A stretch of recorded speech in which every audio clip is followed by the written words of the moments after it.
Hello. When time and conditions aren't merciful, you might cry. I couldn't but transfer all my potential energy into kinetic energy. Dad told me that time reveals the truth. I wasn't convinced. I perceived time as my enemy, and I was in a constant race with deadly deadlines. At an early age, I was compelled to pursue overstretching goals and to meet commitments I did not commit. I started finishing my degrees at Notre Dame University, Kedge Business School, St. Louis University, and being certified lately from Harvard Business School. At the age of 23, I had to teach at 5 different universities, to consult, to train nationally and internationally, and simultaneously work in media, and to start finally my own consultancy firm.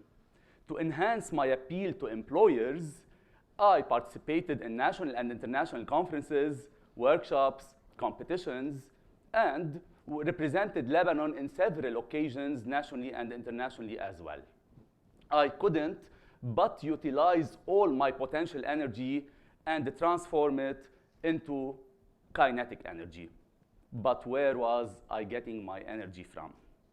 Maybe being impactful in what you do pays back. Being paid back was what I was seeking, and hence I've started a career path in a world which does not respect the notion of time, which is the world of business. Sorry, Dad. Time in this world makes businesses obsolete. It can make things catastrophic. I could not separate the personal from the corporate and was endowed with a message of transferring this to my students. In my classes, I was never a lecturer, but rather a facilitator, a narrator, a storyteller, or maybe a bridge between a market changing at an unprecedented fast pace and my students. I decided to create a vision of the market and use this vision to create successful business leaders, executives, and entrepreneurs. I perceived the market as a red carpet. The red carpet which gives the sensation of stardom because celebrities want to capture the spotlight. However, this red carpet isn't exclusive to celebrities, but as I've said, to corporations as well, under one and only one condition. Do you know what the condition is? Being trendy. Being trendy. Corporations and as celebrities can keep pace with the trends, or they can get obsolete. They can keep pace with the trends, and they can get obsolete. Top executives who weren't aware of that lost their market shares, their competitive advantage, and consequently, they were kicked out of the market. This being kicked out of the market if you do not keep pace with the trends was the only truth. Time wasn't faithful to the historic success of many corporations. I was keen about transferring that to my students. This was my mission, actually. I was personally transformed, endowed with the message of transforming the experience of my students to keep a critical eye on an unprecedented, fast-paced changing market. Well, what have become trends in business? The first trend is technology. Technology has made business transactions faster and deeper and has changed the whole world. It has made the world at your fingertips. It has revolutionized businesses. Technology has led to the stardom of the letter E, electronic, which has become a prefix of the most words we use: emails, e-payment, e-learning, e-education, among others. I can use my memory stick as my alternative memory. I rely on GPS to offset the spatial intelligence I am deprived of. I can shake my phone to retrieve a deleted email, something a pigeon couldn't have done with a letter already sent. Product life cycles have become shorter than ever before. Do you remember, guys, the TVs and the phones which were at your grandparents' homes? Yes, those weapons of mass destruction, which lived for tens of years in our homes. Maybe time back then was truthful. Now it's not.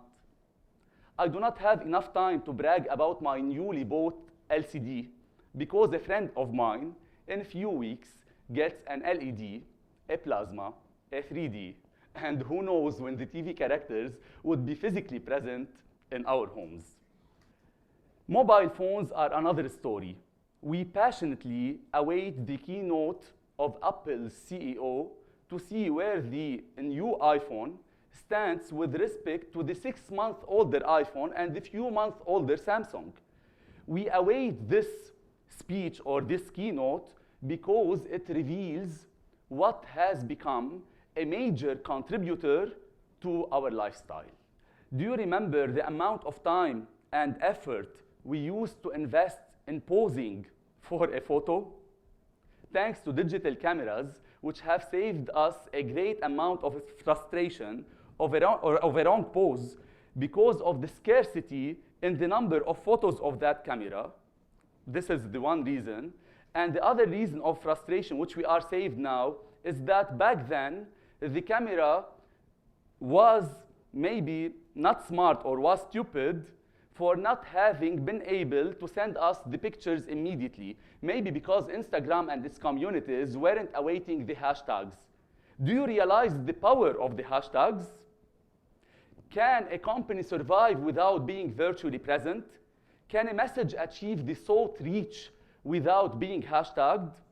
Can we talk about a physical or suffice by a physical lifestyle in the world of reality without being virtually present in the world of social media?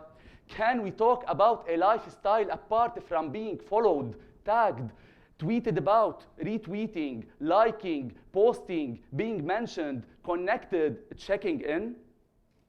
This has become a major contributor to our lifestyle. Even lying has become more difficult, thanks to the 2 blue ticks of WhatsApp. Guys, volatility has become the new normal of business. In an environment characterized by the presence of changing or uncertain political, economic, social, cultural, technological, environmental, demographic, and legal factors, where an environment in which we perceive that the only constant variable is change. A proximity in the relations between Iran and the P5+1 might open new markets and vice versa. A recession in China shakes the whole world. Sanctions imposed on Russia shake the European Union. A scandal at Volkswagen might have an impact on the stock values or the stock market in the EU. A coup d'etat in Egypt might change a culture. A Syrian crisis might create a refugee problem for the whole planet Earth and maybe to the outer space, and has created a change in the Lebanese demography. To that extent, we are talking about uncertainties. Problems have become more unstructured than ever before.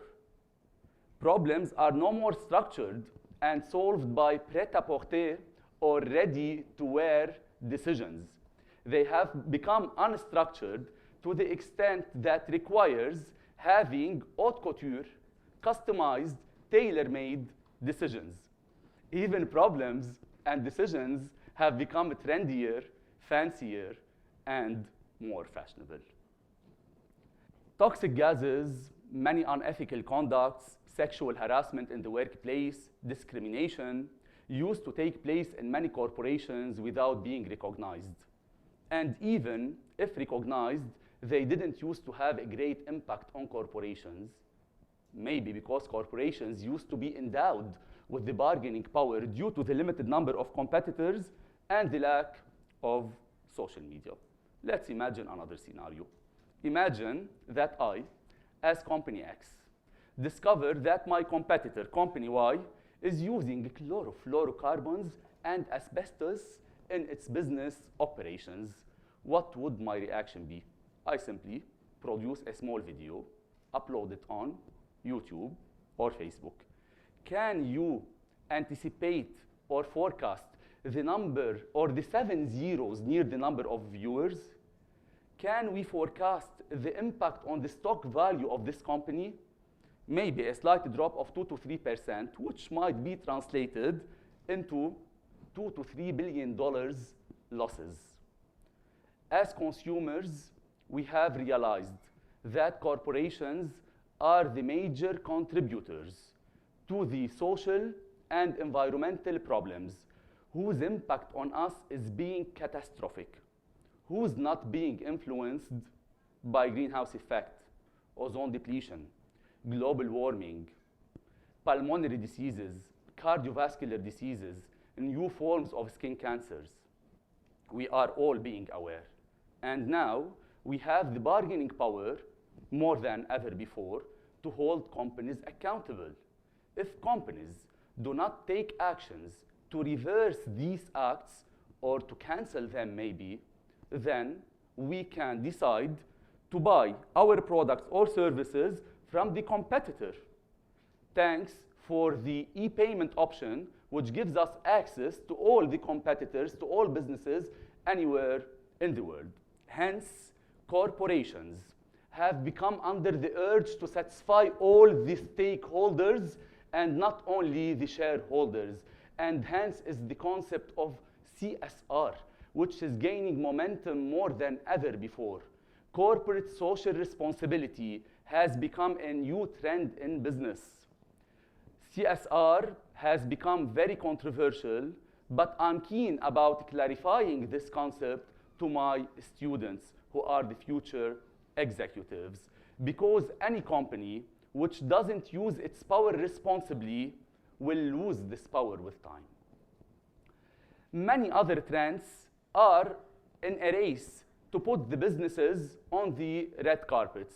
Companies are trying to leverage on the power of search and on the wireless networks to create a difference.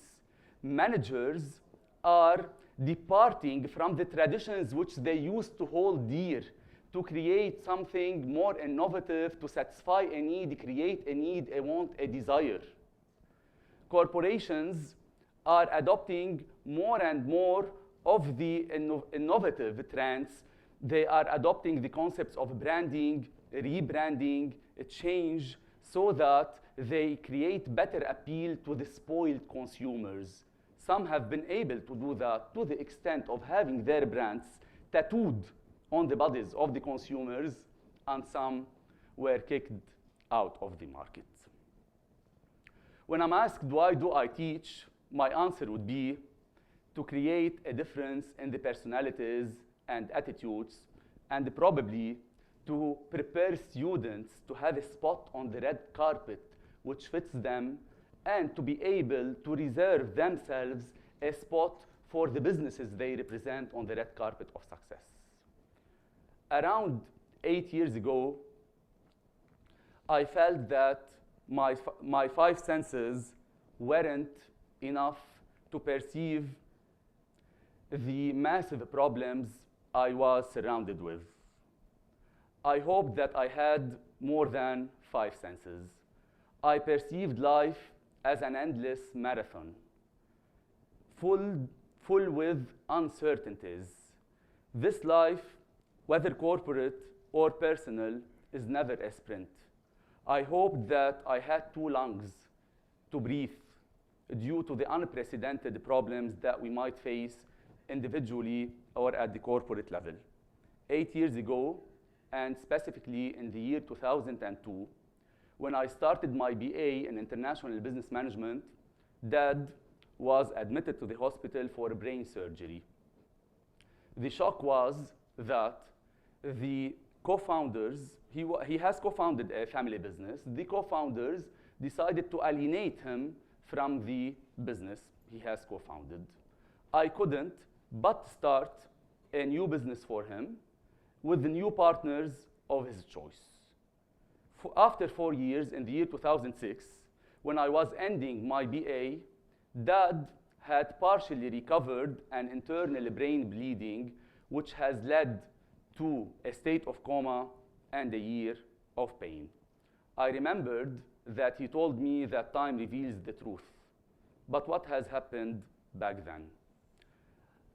I received a shock that the exponentially growing business between the years 2002 and 2006 was in $500,000 debt. I couldn't wait for time to reveal the truth. I didn't have time for that. I didn't have time to think. I didn't have time to cry. I had time to act. I decided to be a working machine in a world characterized by uncertainties, as I've said. Sorry, Dad, time doesn't reveal the truth. I didn't have time to cry. You might not have time to cry.